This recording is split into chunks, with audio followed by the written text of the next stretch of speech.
ஹேமலதா. நான் இன்னையிலேருந்து கவினலவி எஃப்எம்ல கதை நேரம் அப்படின்ற ஒரு நிகழ்ச்சி மூலமா நான் உங்களை வந்து சந்திக்க போறேன். இனிமே நம்ம வந்து நிறைய புது புது கதைகளை வந்து நம்ம எஃப்எம்ல கதை நேரம் அப்படின்ற ஒரு தொகுப்புல வந்து கேட்க போறோம். பொதுவாகவே ஒருத்தருக்கு ஒரு கதைகள் வந்து பிடிக்கும். ஒரு சிலருக்கு புராண கதைகள் பிடிக்கும்.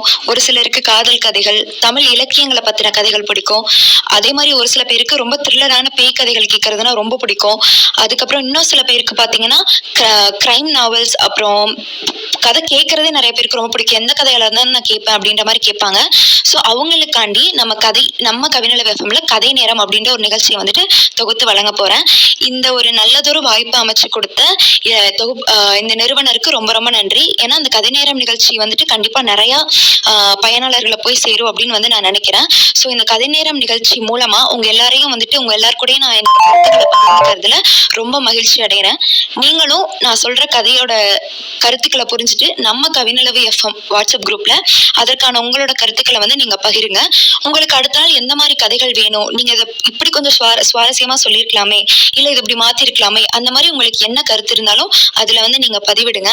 அதை பார்த்துட்டு நான் அதுக்கேற்ற மாதிரி அதுக்கு அடுத்த நாள் என்னோட கதையை நான் ரெடி பண்ணி இதை வந்து உங்கள்ட்ட வந்து நான் சொல்றேன்.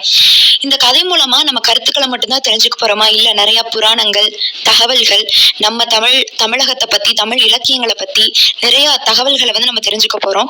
உங்களுக்கு ஆல்ரெடி தெரிஞ்சிருந்ததை தாண்டி இன்னும் கொஞ்சம் அதிகமா நம்மளோட தகவலை வந்து வளர்த்துக்க போறோம். பொதுவா கதை கேட்கறது மூலமா ஒரு பொழுதுபோக்குன்னு வந்து எல்லாரும் நினைச்சிட்டு இருப்பாங்க. ஆனா கதைகள்ல வந்துட்டு நிறைய கருத்துக்களும் இருக்கு அப்படின்னு சொல்லிட்டு நம்ம அந்த கதை நேரம் நிகழ்ச்சி மூலமா புரிஞ்சுக்க போறோம். வெறும் கதை கேட்கணுமே அப்படின்றத தாண்டி ஒரு புதுசா ஒரு நாளைக்கும் ஒன்னொன்னு தெரிஞ்சிருக்கணுமே அப்படின்ற ஒரு ஆர்வத்தோட நீங்களும் கதை கேட்பீங்க அப்படின்னு வந்து நான் நம்புறேன். இனிமே நம்ம டெய்லியும் வந்துட்டு இந்த கதை நேரம் நிகழ்ச்சியில வந்துட்டு உங்க கூட இணைகிறதுல நான் ரொம்ப சந்தோஷம் அடைகிறேன். நன்றி, வணக்கம்.